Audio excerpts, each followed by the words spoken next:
The amber light from Murphy's Tavern cast long shadows across the worn wooden bar as Al Pacino sat nursing his second whiskey of the evening, the ice slowly melting in the glass like his desire to be anywhere else. October 23, 1987. This wasn't the kind of place where celebrities usually ended up, a working-class Irish pub on Manhattan's Upper West Side where longshoremen and construction workers came to forget their troubles and the bartender knew everyone's drink before they ordered it.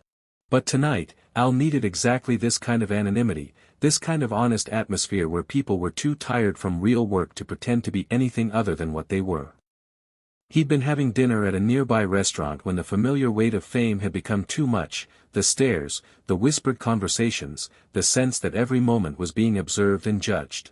So he'd paid his check early and ducked into Murphy's, hoping for 30 minutes of peace in a place where nobody would bother him with requests for autographs or opinions about his latest film. The bar was exactly what he'd hoped for, dimly lit, filled with smoke and quiet conversation, populated by men who worked with their hands and measured success in steady paychecks rather than box office receipts. The kind of place where his grandfather might have stopped for a beer after a long day of laying plaster, where respect was earned through actions rather than inherited through accident of birth. But tonight, Murphy's sacred atmosphere of working-class authenticity was about to be shattered by exactly the kind of entitled arrogance Al had been trying to escape. The trouble started when the door burst open with unnecessary force, admitting a wave of cold October air along with three men in expensive suits who were clearly several drinks past their limit. The leader of the group was a heavy-set man in his 50s with thinning hair and the kind of red face that suggested either high blood pressure or serious drinking problems. His Armani suit probably cost more than most of Murphy's patrons made in a month, and his voice carried the particular loudness of someone who'd never been told to keep it down. "Jesus Christ, what is this place?" the man announced to his companions, his voice cutting through the bar's comfortable murmur like a chainsaw through silk. "Looks like a set from some Depression-era movie. How wonderfully authentic." The regulars at Murphy's looked up from their drinks with expressions ranging from annoyance to outright hostility. This wasn't the kind of establishment that welcomed tourists, especially loud, drunk tourists who treated their neighborhood like an anthropological exhibit. Al kept his head down, hoping to remain invisible while these interlopers had their look around and moved on to whatever trendy nightclub was their actual destination. But fate had other plans. The heavy-set man spotted Al immediately, his alcohol-impaired vision somehow zeroing in on the one face in the bar that didn't belong to a construction worker or dock hand. "Holy shit," the man said, his voice rising even higher. Is that Al Pacino?" Every head in Murphy's turned toward Al, who closed his eyes briefly and took a long sip of his whiskey, preparing himself for whatever was about to unfold. The drunk man stumbled across the bar with the exaggerated careful steps of someone trying very hard not to appear intoxicated and failing spectacularly. His two companions followed, looking slightly embarrassed but too drunk themselves to intervene effectively. "It is," the man declared triumphantly, as if he'd just solved a complex mystery. "It's fucking Al Pacino. In this shithole bar." Mike Sullivan, Murphy's bartender and owner for the past 20 years, looked up from the glass he was cleaning with an expression that suggested the evening was about to take a turn he wouldn't enjoy. "Hey, keep it down," Sullivan said with the authority of someone who'd thrown out bigger men than these three. "This is a neighborhood joint. We don't need the drama." But the drunk millionaire, because everything about his appearance and attitude screamed new money and too much of it, was beyond the reach of reasonable requests. "Al fucking Pacino," he repeated, coming to a stop directly behind Al's barstool. The great method actor himself, slumming it with the common people. Al turned slightly on his stool, his dark eyes taking in the man's flushed face and expensive clothes with the kind of careful assessment he used when evaluating potentially dangerous situations. "Good evening," Al said politely, his voice carrying just enough warning to let a sober person know they should back off. Unfortunately, the millionaire was far from sober. "Richard Thornton," the man said, extending his hand with the aggressive familiarity of someone who'd never been refused anything he wanted. "Thornton Industries. You probably use my products every day without knowing it." Al shook the offered hand briefly, noting the soft palm and manicured nails that had never touched anything more challenging than a golf club. "Nice to meet you," Al replied, turning back toward his drink in the universal signal that the conversation was over. But Richard Thornton hadn't become wealthy by accepting subtle hints. "So what's a big Hollywood star doing in a dump like this?" Thornton asked, his voice carrying the kind of theatrical projection that suggested he wanted everyone in the bar to hear his performance. "Research for your next role. Playing another working-class hero who screams a lot." The insult was delivered with the casual cruelty of someone who'd spent years using his wealth to purchase the right to say whatever he wanted without consequences. Several of Murphy's regulars shifted in their seats, recognizing the particular tone that preceded genuine trouble. Al set his whiskey down carefully, his movement controlled but carrying an undercurrent of building tension that made Mike Sullivan start moving closer to the potential conflict. "Just having a quiet drink," Al replied, his voice still polite but now carrying an edge that would have warned a sober person they were walking into dangerous territory. "A quiet drink," Thornton repeated mockingly. "How humble." The great Al Pacino, pretending to be one of the people. "Very touching." Thornton looked around the bar with exaggerated appreciation, his gesture taking in the working men who were now openly staring at the confrontation developing at their neighborhood's heart. "Tell me something, Al," Thornton continued, his voice taking on the particular nastiness that alcohol could bring out in entitled people. "Do you actually believe your own bullshit about being some kind of serious artist, or do you know you're just a lucky guy who learned to yell convincingly?" The question landed like a slap across the face. This wasn't just drunken rudeness, this was a direct attack on everything Al had spent his career building, delivered in front of people whose opinions suddenly mattered more than any critic's review. The bar had gone completely silent now, every patron understanding that they were witnessing something that would either end quietly or explode into the kind of confrontation that would be talked about for years. Al remained motionless on his bar stool for what felt like an eternity, his breathing controlled, his expression unreadable. When he finally spoke, his voice was quiet but carried to every corner of Murphy's silent interior. "Mr. Thornton, can I ask you something?" "Sure, ask away," Thornton replied with the confident smile of someone who believed he was winning a game he didn't understand. "What do you do for a living?" The question seemed to catch Thornton off guard. "I told you, I own Thornton Industries. We manufacture dash." "No," Al interrupted gently. "What do you actually do? With your hands, with your time, with your life? What do you create?" The challenge was subtle but unmistakable, and everyone in Murphy's understood that the real confrontation was just beginning. But Richard Thornton, drunk on expensive scotch and his own sense of superiority, had no idea that he'd just awakened something far more dangerous than he was prepared to handle.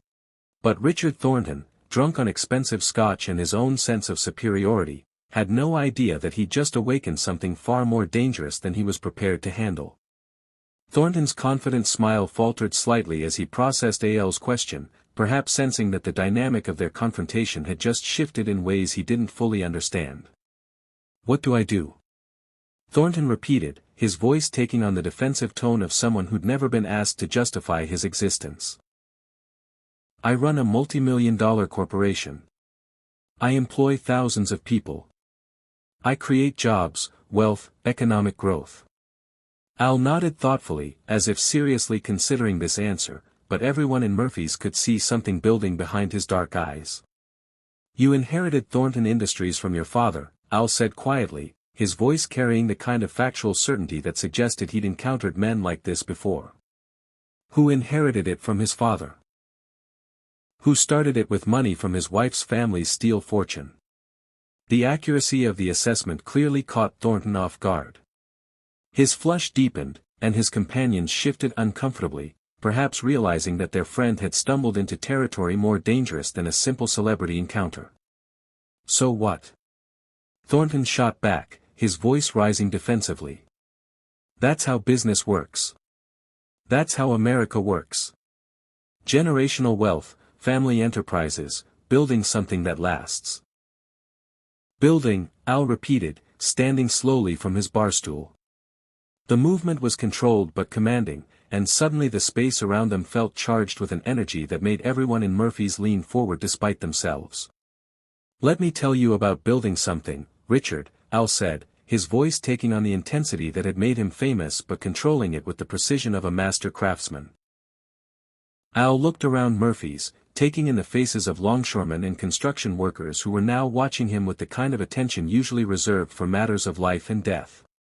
"When I was preparing to play Michael Corleone," Al began, his voice carrying easily through the silent bar, "I didn't just read the script and show up on set. I spent 2 years learning what it meant to be a Sicilian-American man torn between family loyalty and personal morality." Thornton opened his mouth to interrupt, but something in Al's expression stopped him cold. "I studied with elderly men in Little Italy who remembered the old country, who understood what it meant to carry the weight of family honor across generations. I learned how immigrants built communities from nothing, how they created systems of protection and respect when the established American power structure excluded them." Al's voice was gaining strength now, not louder but deeper, more resonant, filling Murphy's with the kind of presence that explained why he was considered one of the most compelling actors of his generation. "That wasn't research for a performance, Richard. That was learning what it means to build something meaningful from raw human experience. To take the psychology of real people who lived through real struggles and transform it into art that helps audiences understand parts of human nature they might never encounter otherwise." The bar was electric with tension now, every patron understanding that they were witnessing something far more significant than a drunk millionaire getting told off by a movie star. "And when I prepared for Frank Serpico," Al continued, "I didn't just put on a police uniform and practice looking tough. I spent months riding with undercover narcotics officers, learning what it costs psychologically to be the only honest person in a corrupt system." Al stepped closer to Thornton, not threatening but commanding, his presence somehow making the larger man seem smaller and less significant. "I watched good cops get threatened, transferred, and worse for refusing to take bribes from drug dealers. I learned what it means to risk everything, your career, your safety, your relationships, for principles that most people talk about but never have to defend." Thornton tried to regain his footing. "That's all very impressive, but dash. I'm not finished," Al said, his voice carrying such quiet authority that Thornton immediately fell silent. "When I played Tony Montana in Scarface, I spent months in Miami learning what desperation looked like, what ambition cost, what it meant to believe so completely in the American dream that you'd destroy everything beautiful about yourself to achieve it." Al's voice was building now, carrying the kind of passionate conviction that had defined his greatest performances, but directed toward a real-world confrontation that would be remembered long after any movie was forgotten. "I met refugees who'd escaped Cuba with nothing, who'd built businesses through intelligence and determination in sheer force of will. I learned what it felt like to be so hungry for success that you'd risk your life for it, so terrified of being poor again that you'd make enemies of everyone who might threaten your security." The silence in Murphy's was complete now, even the ambient sounds of the city seeming to fade as everyone present focused on what was becoming the most powerful defense of artistic dedication they'd ever heard. "That's what building something means, Richard," Al said, his voice dropping to barely above a whisper but somehow carrying to every corner of the room. "It means risking your sanity, your stability, your personal relationships to create characters that help people understand what it means to be human in circumstances they might never face themselves." Al looked around the bar, making eye contact with working men who understood what it meant to create something with their hands, their backs, their dedication. "Every man in this bar builds something real every day," Al continued, his voice gaining strength again. "Jimmy there," he nodded toward a man in work clothes, "builds the bridges that connect this city. Sean builds the buildings that house families. Mike here built this place where working people can come and feel respected for who they are instead of judged for who they're not." The recognition hit Murphy's patrons like a physical force. Al Pacino, one of the most famous actors in the world, was not just defending himself but defending them, validating their work, their worth, their dignity. "But you?" Al turned his attention back to Thornton, his voice taking on a new edge. "You don't build anything. You don't create anything. You don't risk anything." You inherited a business and hired people to run it while you spend money your great-grandfather earned. The attack was surgical, targeting not just Thornton's arrogance but the fundamental emptiness of his existence. So when you mock my work as, lucky guy who learned to yell convincingly, you're not just attacking me, Al said, his voice building to the kind of controlled intensity that had made him legendary. You're attacking every person who's ever risked everything to create something meaningful instead of just inheriting something already built. Al stepped even closer to Thornton, who was now visibly sweating despite the bar's cool temperature. And when you dismiss method acting as bullshit, you're dismissing the idea that understanding human psychology matters, that exploring the darkness and complexity of real people's experiences has value, that art can actually help audiences become more empathetic human beings. The devastation was complete, but Al had one final point to make, one that would ensure this moment became the stuff of neighborhood legend. But here's what you really don't understand, Richard, Al said, his voice taking on a tone of almost pity. In 20 years, nobody will remember Richard Thornton or Thornton Industries.